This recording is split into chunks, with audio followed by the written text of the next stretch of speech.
Hello, everyone. Happy New Year. Welcome to 2024. Welcome to Starting 11. First episode of the brand new year. Still dealing with the same old Premier League schedule that we've been going through now through to week 20. I believe we played 20 matches. Things are going to get a little weird here in the next week or two, with the winter break splitting time up and FA Cup, and they're taking a week off, and there's the Africa League of Nations Cup and Asia Cup happening. Guys, there's lots going on football-wise in the world, but we don't care about that. We only care about the English Football Premier League. And guys, there's 15 matches to cover this week. That Christmas break, some people got, have decent Christmas break. Some of us watched 15 football matches and wrote down some notes to talk about. Now, I'm happy I did write down the notes because, unfortunately, our main host, the star of the show, Adelia, is on special assignment for the network this week. Won't be able to make it. That is special assignment, getting some rest. She isn't feeling too well. Not a great way to start the year for anybody, but hopefully she'll be back next week. Raring to go, and I'm raring to go. Again, thanks for watching. Thanks for listening here on Let's Get Ready Network, the highlights. First off, guys, lucky me, I get to talk about Chelsea 2, Palace 1. Guys, there's two constants in this world. One is the sun will always rise. Save for if you're in Alaska or something. Number two, Chelsea's going to beat Crystal Palace because that's what we do. It happens all the time. Now, this isn't without a little bit of struggle. Chelsea having to field such young teams. Palace, though, in the midst of a spell, I don't think at this point they had won in 7 matches. So it gets underway. No Raheem Sterling, first of all. No Cole Palmer as well. That factors in a little later. Both off for suspensions for getting their 5th yellow cards each. Congratulations to them. Nice little extra Christmas break for the two of them. And again, it's a game where Chelsea's going to dominate possession. But of course, it's side-to-side passes. Even that without Enzo on the bench. Still feeling the effects of a hernia, I guess. But it doesn't take long for Chelsea to work. And one thing that's happened. Okay, so we all know Reece James has been injured. He's always been injured.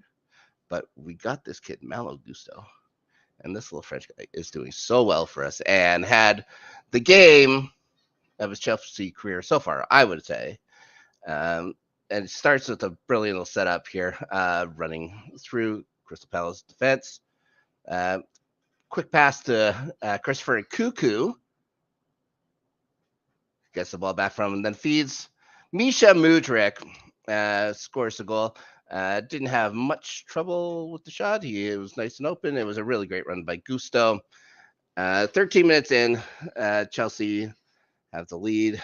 Right after that, another chance by Mudryk, maybe even a better chance.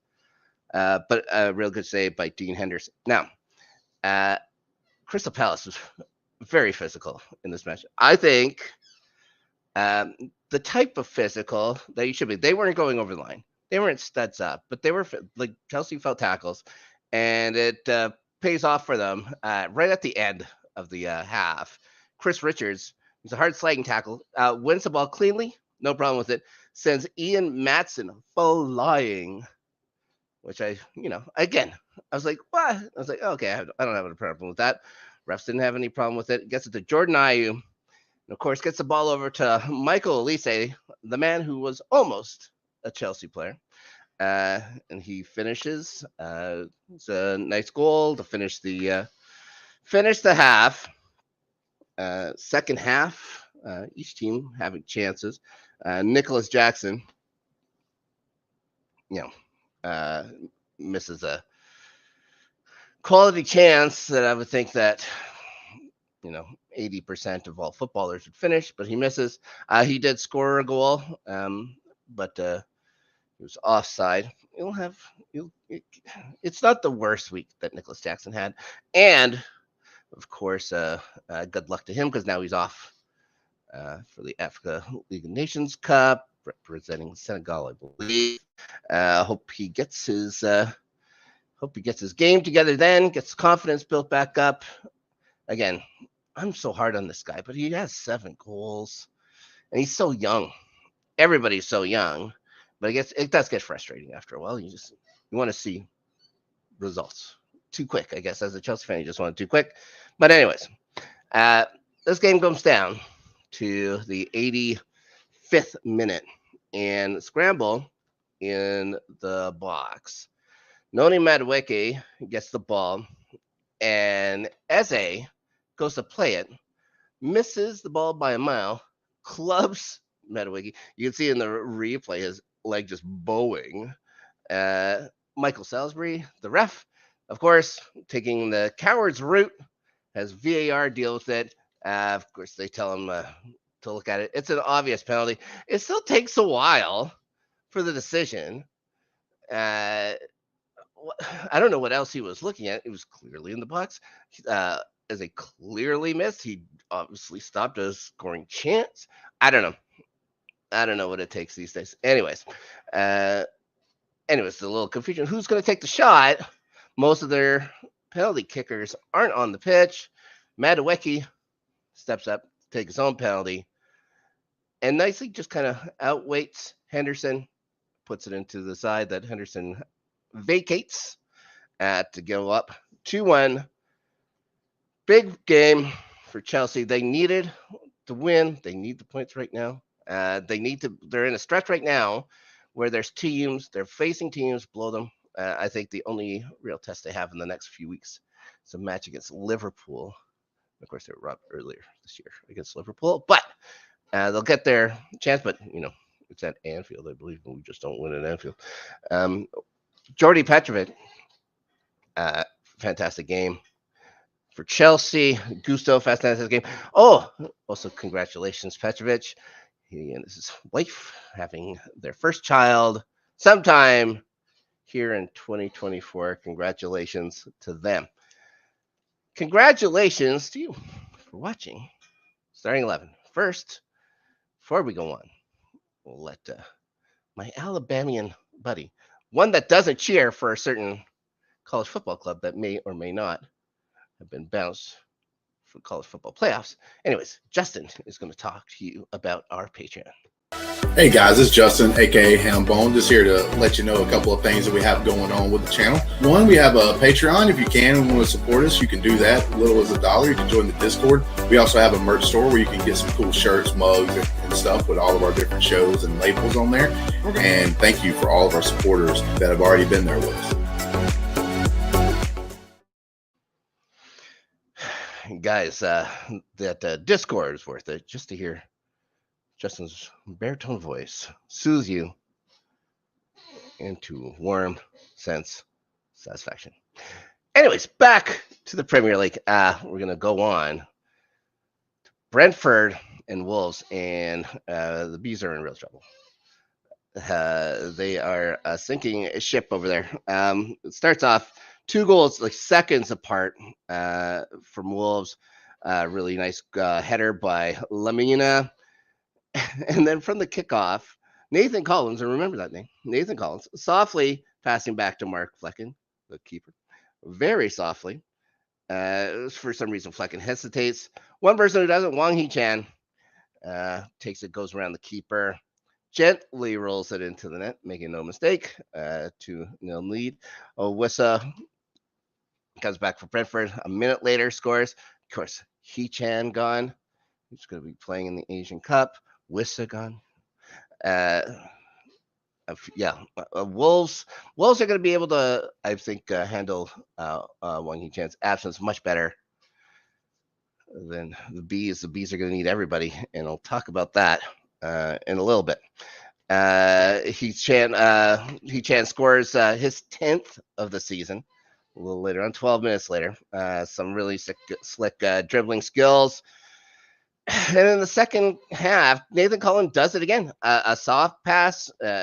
He puts it across the middle of the pitch, right near his, the penalty box. He gets stolen by Cunha, who gets it to Bellegarde, and he makes that a 4-1 final at the G-Tech Community Stadium.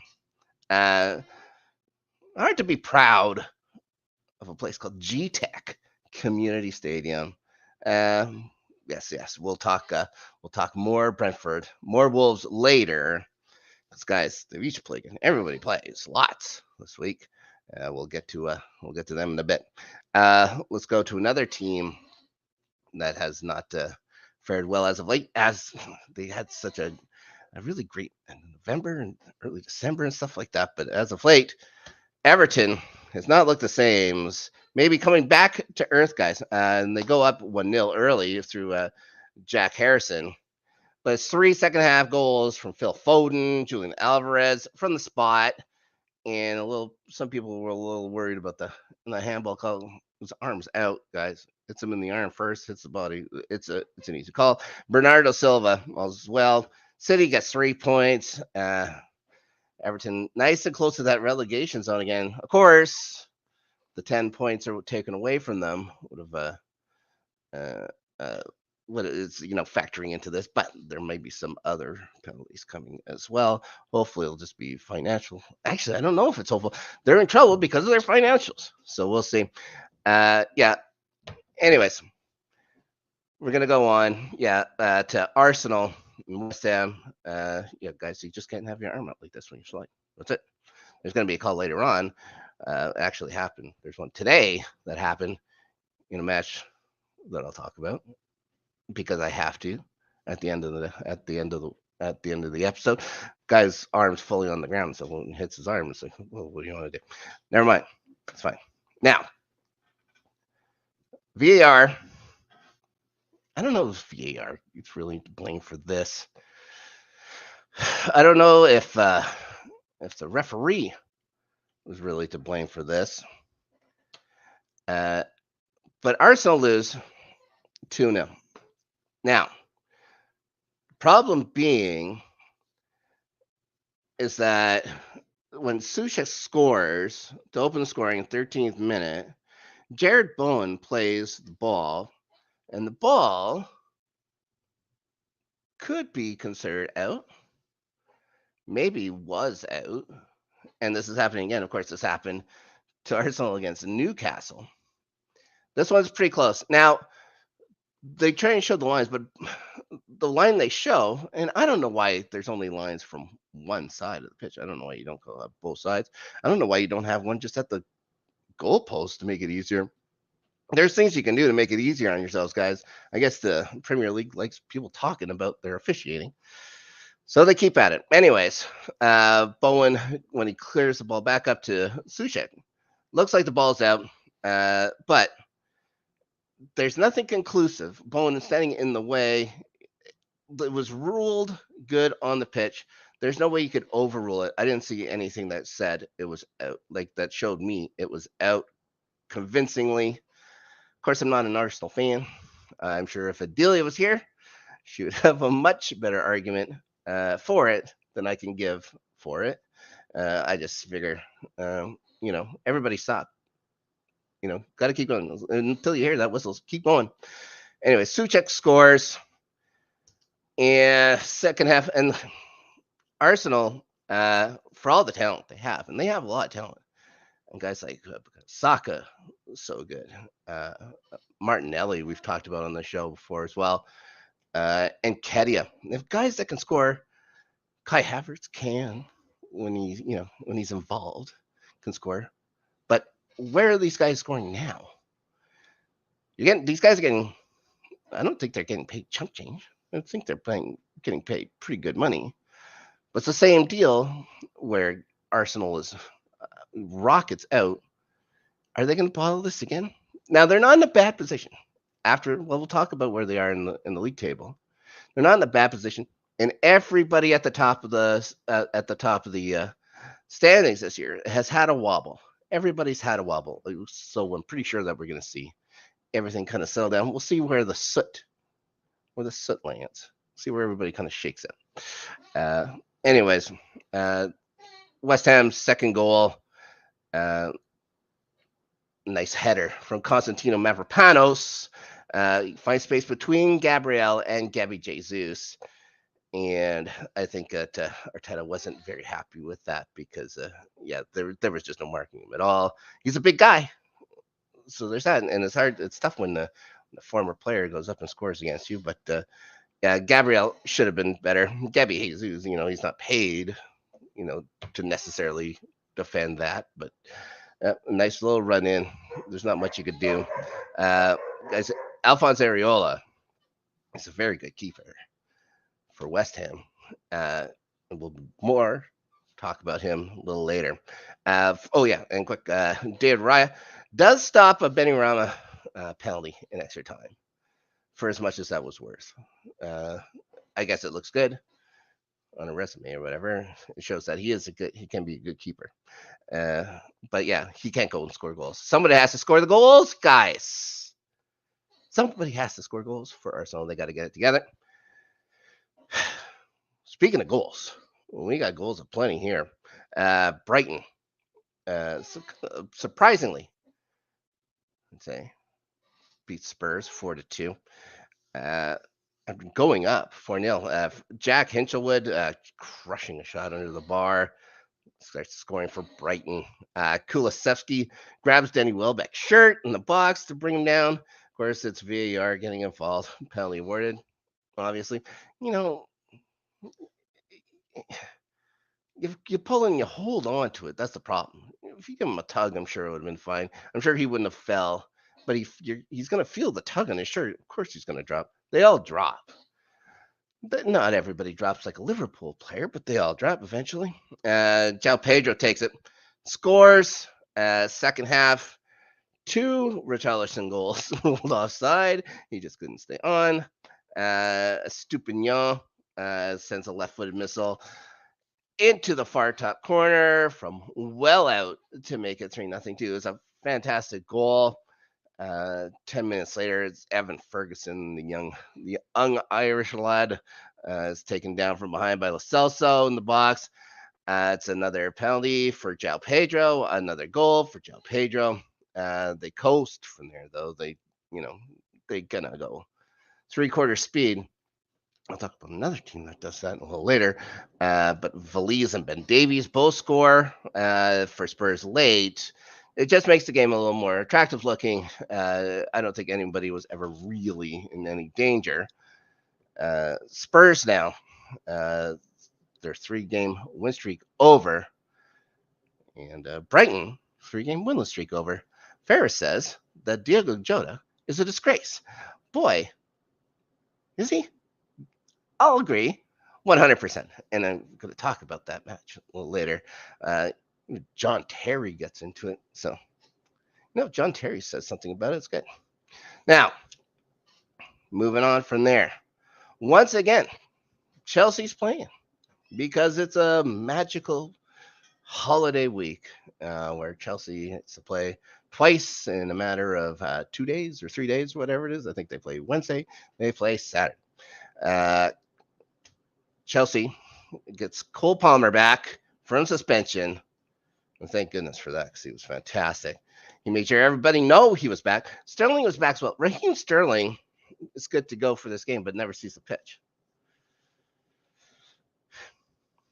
See, take that as you may. I don't know if that's a shot across the bow from Poch or whatever to watch himself, but, you can't give Cole Palmer credit. Well, Cole Palmer's only 20 years old. What do you want? And now the leading scorer for Chelsea, but we'll talk about that right now. He gets his first, and it's an absolute brain fart by Issa Kabore, gifting him the ball in the box, and he makes no mistake from there. If he would have made a mistake from there, if he would have, it was a Christmas season, guys, and such a lovely gift from Kabore. It would have been rude not to score. Kyle Palmer is a good boy. He's a good, proper, polite man. Menduike takes a Palmer pass inside the box. Absolutely hammers one home. Screamer to the top corner. No, he's reminding Poch of his value. No, he had trouble getting on the pitch for a long time. Of course, he was hurt, but you could see after the game against Crystal Palace, after he scored the winner and stuff like that, he had a nice little conversation with Poch on the pitch and stuff like that. It was a respectful back and forth, a little ribbing, I think, between the two of them. It looks like everything is good for them now. Palmer then gets his second, and he gets in alone on the keeper, on Kaminsky. It looks almost like he loses it in his feet, but that might actually have been dribbling. I want to give him the benefit of the doubt and say that's just some awkward dribbling, but I think he kind of loses at his feet, but he was just so in alone. It didn't really matter. A guy comes sliding in late or whatever, but Palmer had already scored. Chelsea up 3-0. You think, and had not given up a shot on target in the game. And then they decide to go to sleep. And in the 8th minute, Ross Barkley, former Chelsea man, gets a goal from a corner, of course, because we can't defend corners. And then Adebayo, who moments earlier had put one off the crossbar, gets his own. And guys, I don't know if you could tell. My hair was jet black going into Christmas. And look at this. Look how gray. This is the last 10 minutes of a game versus Luton at Kenilworth Road. But by God, Chelsea pulled it up. Now, one thing I wanted to mention about this, Alfie Gilchrist, and he got to come on in the Crystal Palace game as well. It comes on in this game as well. Late. Young Alfie Gilchrist, academy lad, been with Chelsea since he was 11. His parents, lifelong supporters of Chelsea Football Club, and this kid is an absolute honey badger. There's one time he tried to block a shot with his face. Yeah, he's go. I think he's supposed to be a defender. He's so small though. I think they had him in the defensive midfield role for these two appearances. I can't see him as a defender, but he is tenacious. He's a tenacious young lad, and I'm glad he got to play some minutes for his club. Looking forward to seeing what he can do with Chelsea moving forward. Now, Cole Palmer has become the leading goal scorer for Chelsea. He now has 8 goals. That's more than anyone in this club has had in the last couple of seasons. Last season and the season before, the leading scorers only had 7. Both those players at Arsenal now, Jorginho and Kai Havertz. So congratulations to him. Nico Jackson, though, you get 7, so he's right there. But going to be missing about 5 weeks in Africa, but I hope that he gets his game together now. Now, next match. I'm not going to say much about it. Manchester City 2, Sheffield United none. You know, what else you have to say?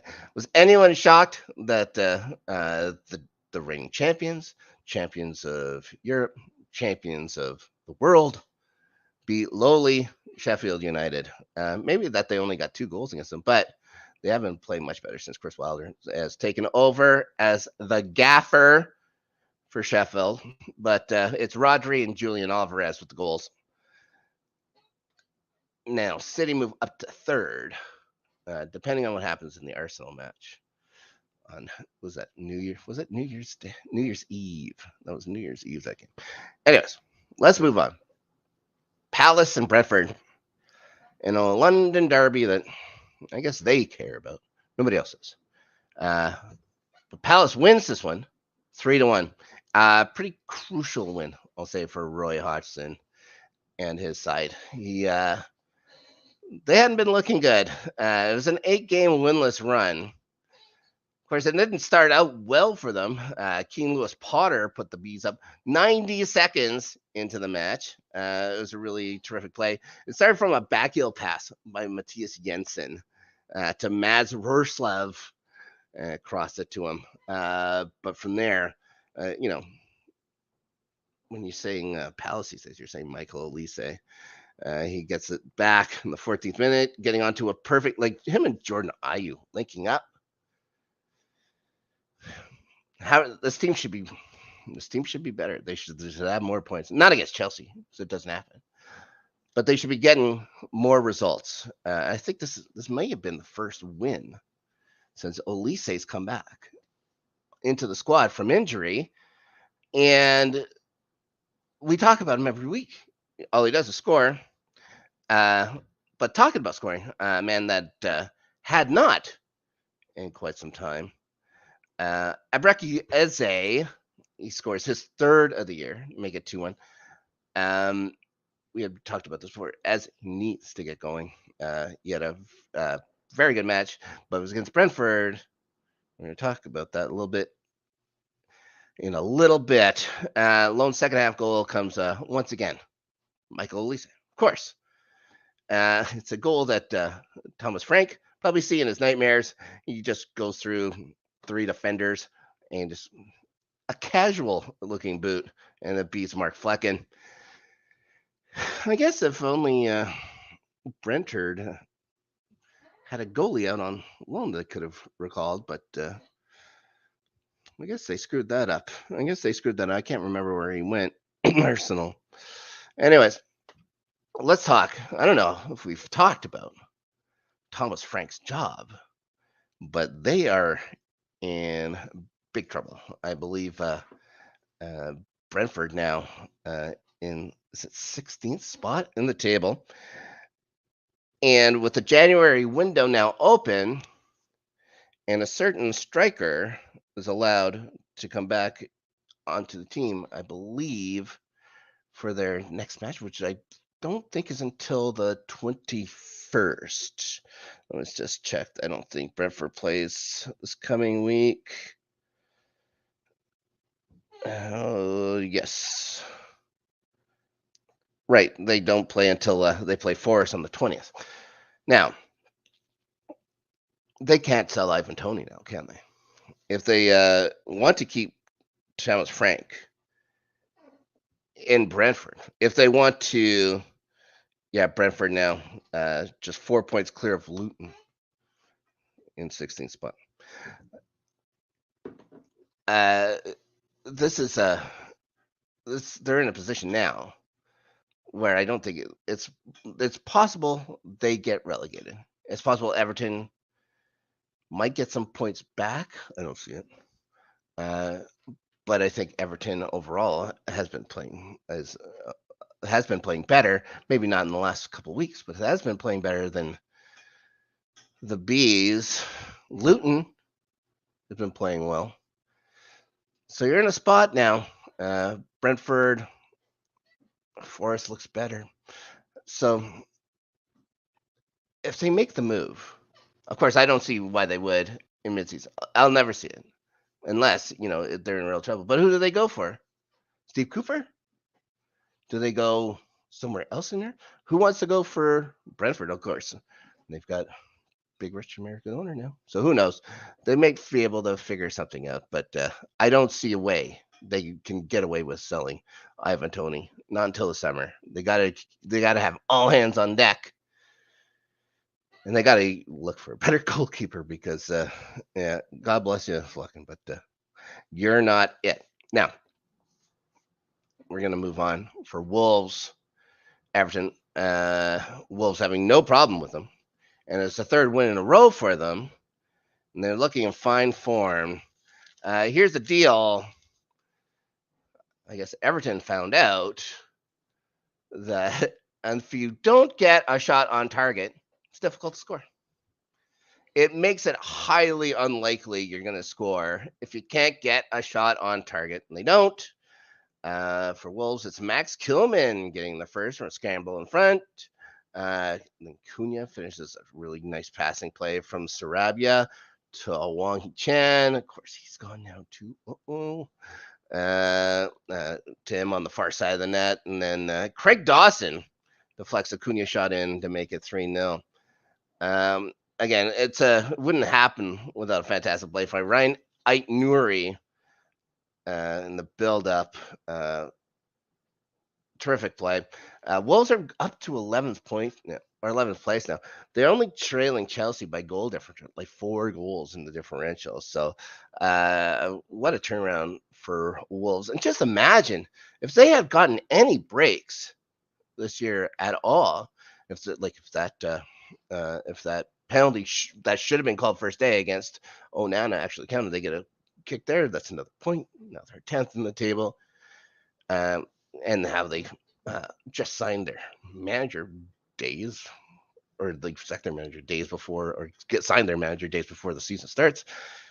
Incredible story for Wolves, and not without a real striker and stuff like that. So yeah, good job. Of course, Wang Yichen has been very good for them. Now, a team that's been playing well and has had their dip now coming out of it. Play Burnley. Villa plays Burnley. Villa almost bottled this one. They survive the same kit derby. These two clubs. I wish they should have just went for chaos. Everybody wears their home kit in this one. Nobody would know what. It would be fantastic. It'd be like watching a kid's Ladybugs game. It'd be fantastic. One of the kids would just be picking flowers on the field. They survived by the skin of their teeth, and of course, a 56-minute red card to Sander Berge for a second yellow. Now, Villa does get the first goal, and it's Leon Bailey, who we've talked about quite often as well, getting it. Leon Bailey, of course, the Canada killer for Jamaica. Burnley gets it right back, though. It's wonderfully worked from a free kick. Eventually comes to Zeki Amdouni. I'm going to say it right.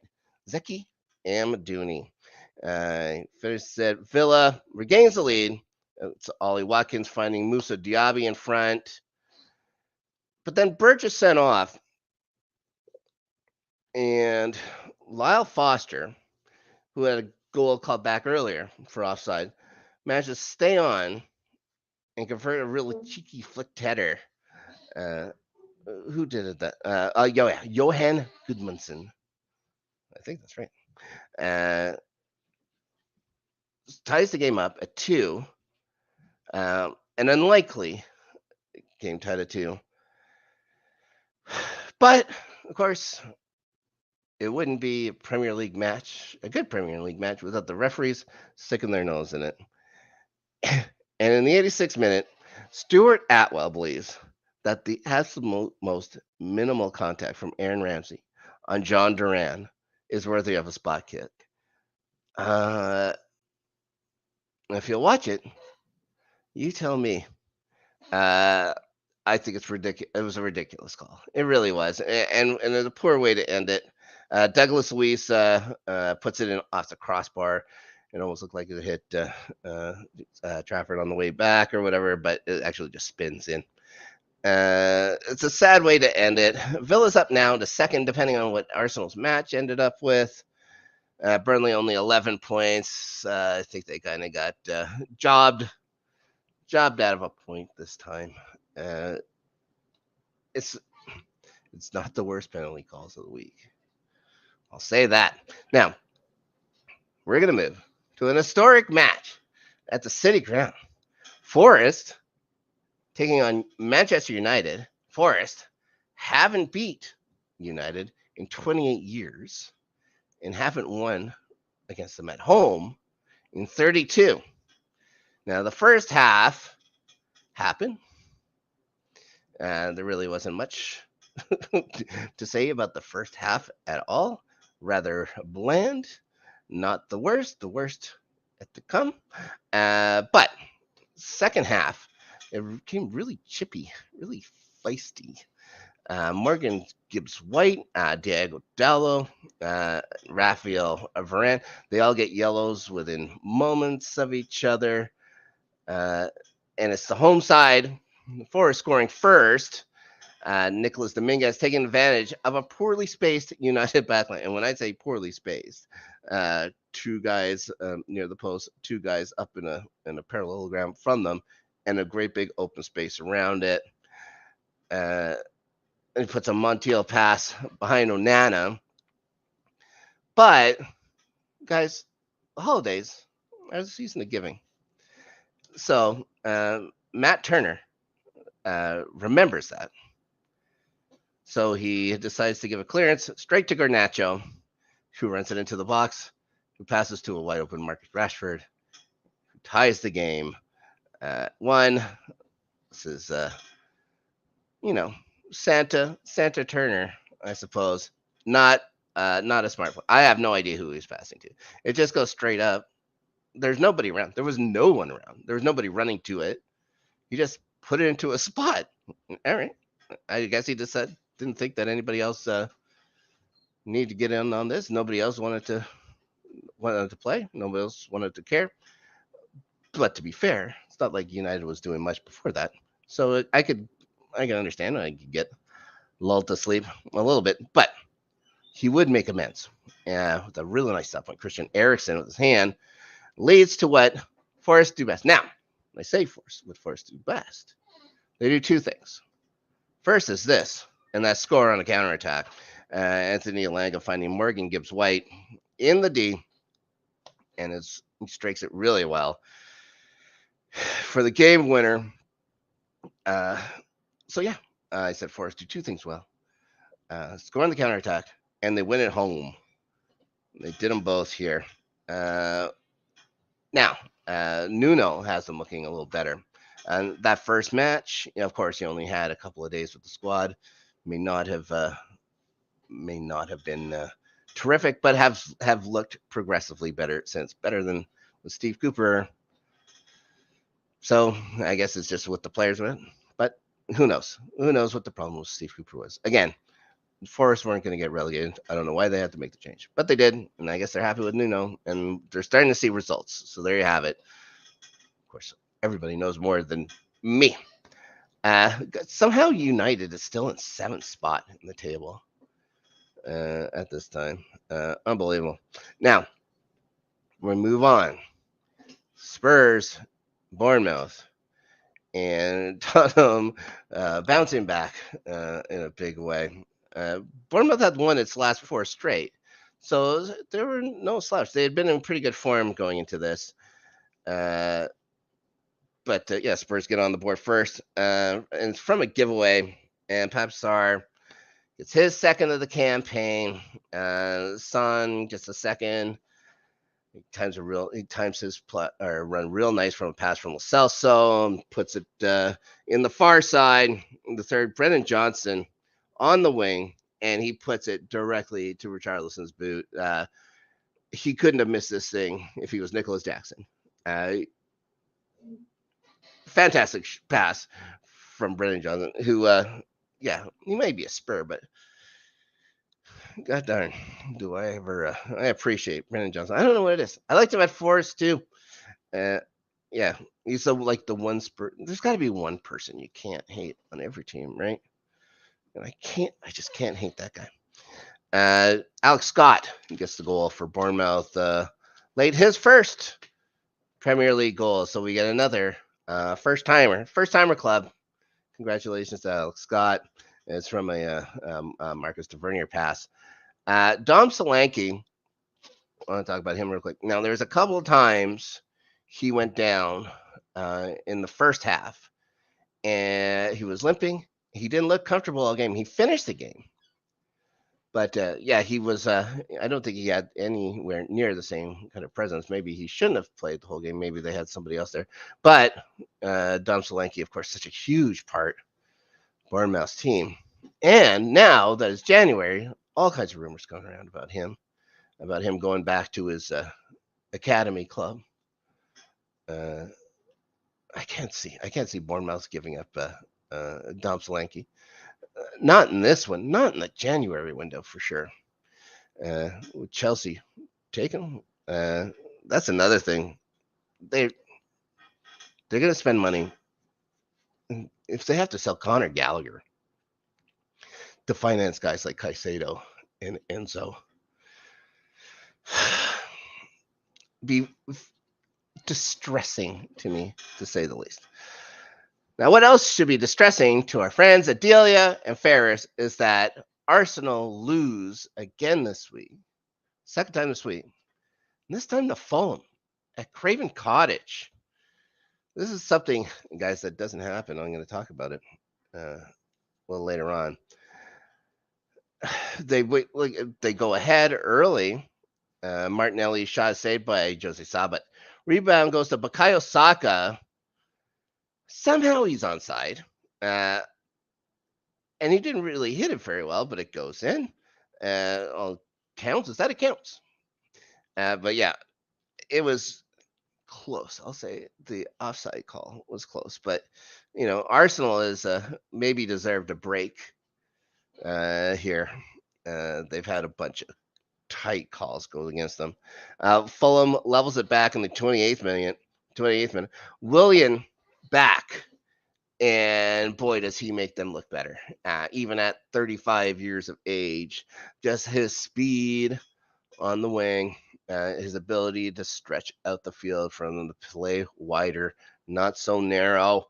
You could tell he was probably the best player on the pitch at least for Fulham.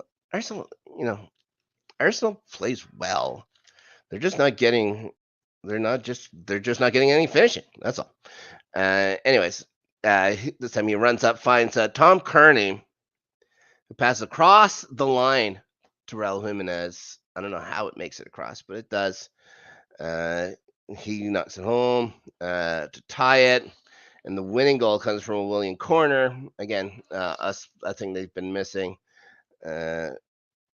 The Arsenal just unable to clear, and Bobby Cordova-Reid finds it, puts it home. Arsenal has to finish their chances. It's like they're made out of Nicholas Jackson's right now. They keep bringing up Nicholas Jackson. I don't want to. He's going to be fine. This is just in my head. Nicholas Jackson is going to be fine at some point. Is Chelsea going to bring in a striker, though? Is that pushing back? Is they going to put him out on loan? So many questions for January. And here I am talking into the void about it like a madman. We'll see. I'll see what happens. Martinelli came close in this one. Saka could have had another, but he puts it like 15 feet over the net. Now, I was talking before how it doesn't happen. This is just Fulham's fourth win against Arsenal in their last 34 matches. Yeah, it does not happen often where Fulham can pull off a win against Arsenal. Christmas Day, Arsenal was in first. And a week later, they were in fourth. So the battle at the top of the table is as close as the battle at the bottom of the table. Should make for an exciting stretch run here. We still have more matches to call, including Liverpool dominating Newcastle. Let's just say it. They dominate Newcastle. They win 4-2. When you dominate so much, should you have to flop and dive and whine and bitch and make a fool of yourself as much as Liverpool does? An embarrassment to the sport. It's so hard to watch Liverpool, and with Anthony Taylor refereeing. Anyways, first half. Let's get right to it. Luis Diaz dives to draw a penalty from Sven Botman. Sven Botman looks like he's making a fine play. Luis jumps, lands on Botman, spikes Botman, and gets a penalty. VAR can only turn around if they think it's a red card against Luis Diaz, and they don't. So they send Mo Salah to the spot. And the guy looking for his 150th Liverpool goal has it saved by Dubravka. So at least at that point, the football gods made amends for some terrible calls. Dubravka actually looks pretty good in this match. Gave up 4 goals, and he looked good. because Newcastle had nothing. And Liverpool was playing well. They don't need the shady, lazy, droppy, divey stuff. They don't need it. They got talent. Mo Salah does get his 150th goal. He takes a pass in front from Darwin Nunez. Alexander Isak will level it. It's fully against the run of play. He somehow keeps himself onside from an Anthony Gordon pass. Puts a far side past Allison. But, Liverpool just constant attack. It's constant wave after wave after wave of attack on Newcastle, who couldn't do anything against it. They get their second from Curtis Jones. A nice little pass from Diego Jota. Say what we do about him. He makes a nice blast there. He come on for Luis Diaz. Cody Gakpo gets one not long after that. Again, tight offside line, but stays on. It's 3-1 then, deservedly 3-1. But Sven Botman, who had one taken off earlier in the first half, gets to keep one from a corner, jumping ahead at home. While Liverpool's defenders had their boots stapled to the pitch because no one jumped. Nobody moved. Jurgen Klopp's teeth weren't happy with his club then. And this guy, obviously, Jurgen Klopp made some money. And he probably has the most successful dentist in England, which isn't saying much. If it isn't saying much, guys. You can look at Book of English Teeth if you'd like. But I guess maybe because he's German as well. But you could tell those chompers anywhere. You'd be in a sea of a million people, and he could smile, and it'd just be a bright light shining through. He's got a nice set of teeth. What can I say about him? And he likes to show them off. Anyways, 3 minutes later, Jota goes in on Dubravka. All right. Puts the ball around. Dubravka reaches out.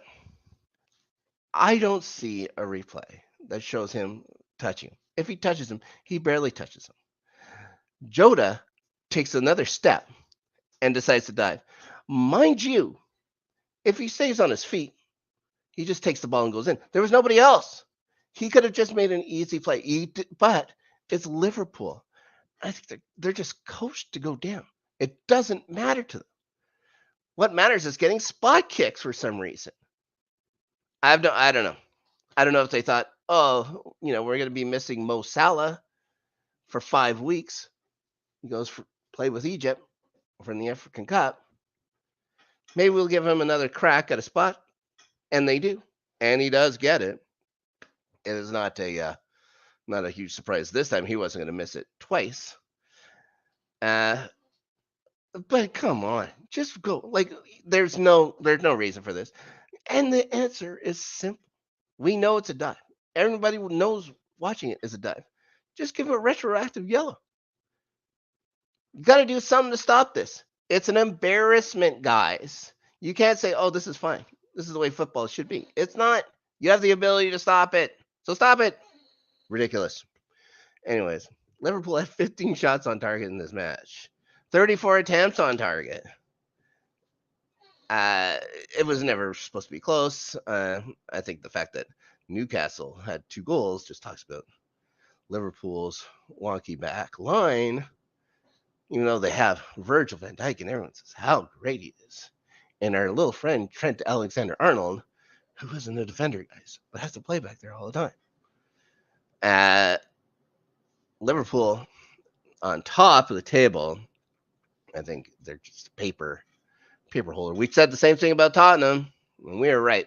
Liverpool is not winning the championship, guys. Not with an attitude like this. Not with, look at me, the drop, the fall, the 2-step fall, fly in the air thing. Ridiculous and shameful. Anyways, Liverpool top of the table. There you go. Going in now. 2024. Now, the final match to cover. And honestly, guys, I'm going to rank this. Well, it's easy to say. This is the worst match of 2024 so far. Easy. There's only been a couple matches.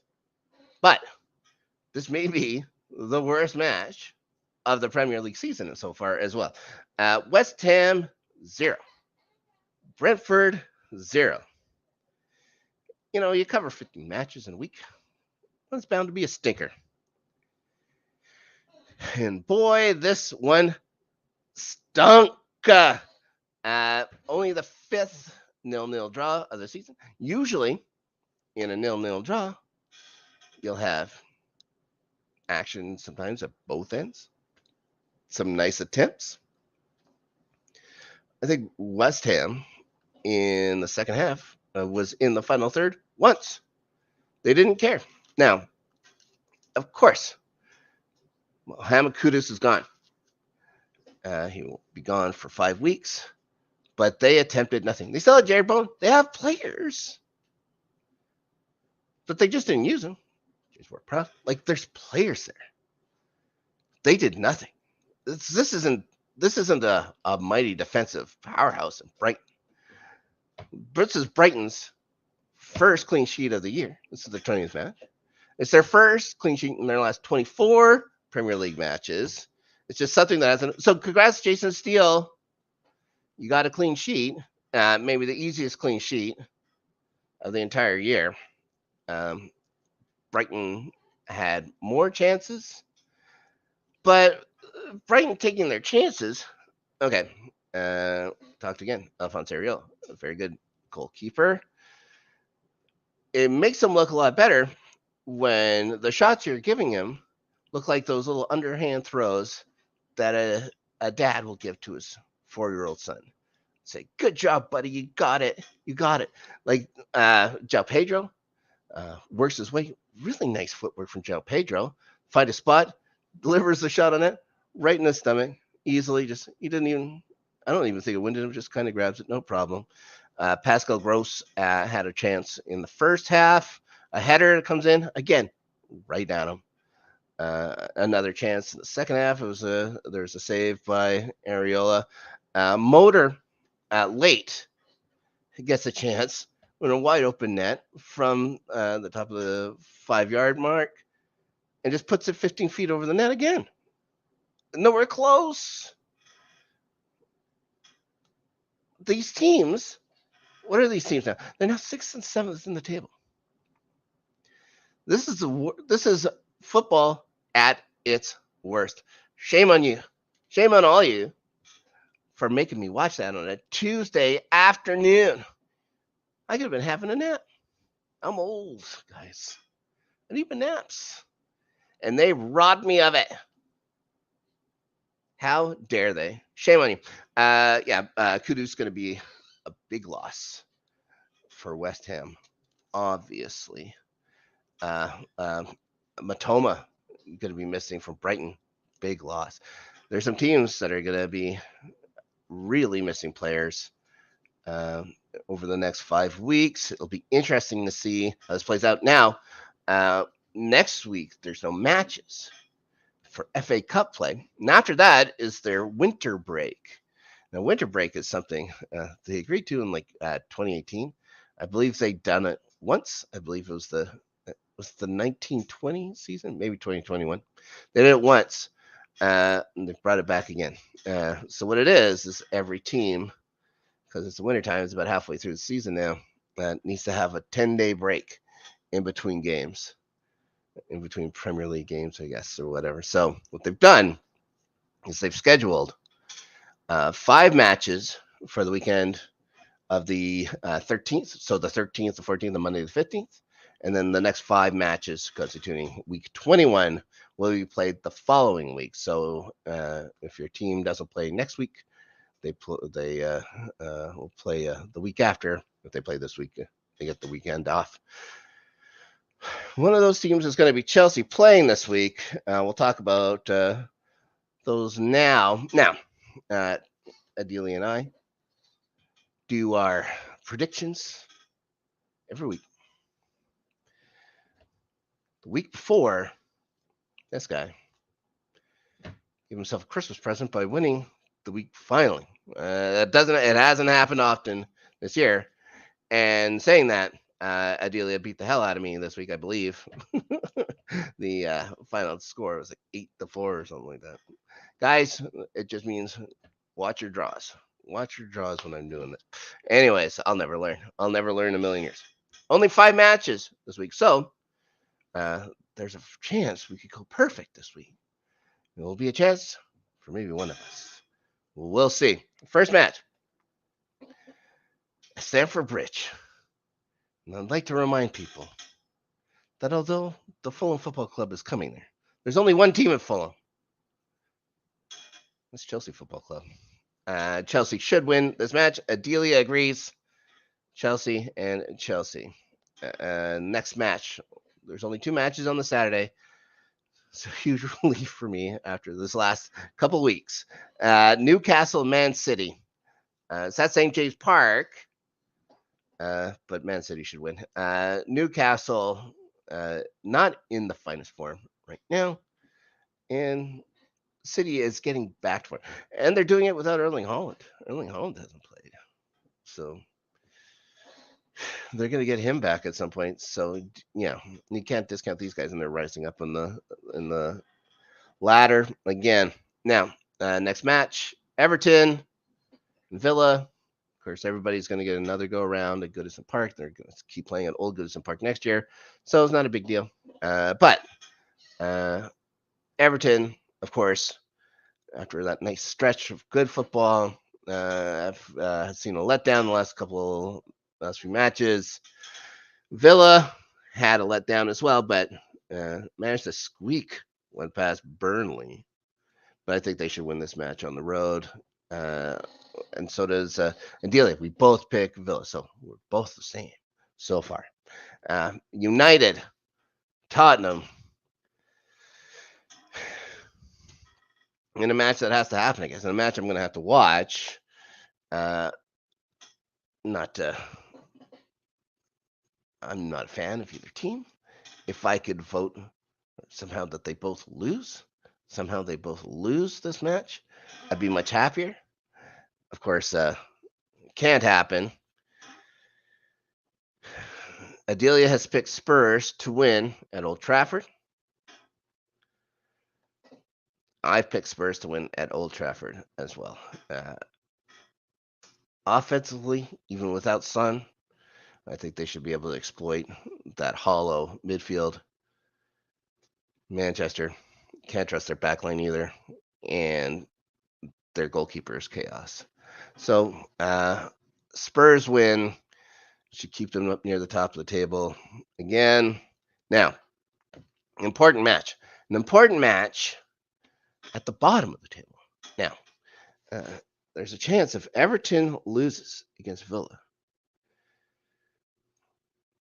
Luton would be able to overtake them with a win versus Burnley. And that's what Adelia said. Adelia is picking Luton. I, on the other hand, am opting for chaos. And I'm going to pick Burnley to win this match at home at the Turf Moor. Do I have a reason? No. I don't. I just think, it should be tough to win at other people's houses. So hopefully, for me, it goes my way. Watch it be a draw. Just to mess with us, it'll be a draw. But I figured, there's also figured somebody's got to pick one other one. It's not fun if we have the same team. So I'm picking Burnley to win versus Luton at home. Guys, book it. Oh, maybe I'll even do some sports gambling on it because it's legal to do so here in Canada. But I probably won't. I never do. Guys, thank you so much. Thank you for watching. Thank you for listening. Welcome to 2024. I'd also like to take a quick sec to say congratulations to Brandy for winning the Let's Get Ready Patron Fantasy Football League. Of course, she's a ringer. Supposedly had never played fantasy football before or something like that. Just beats the hell out of me, beats the hell out of everyone, all the way to a championship.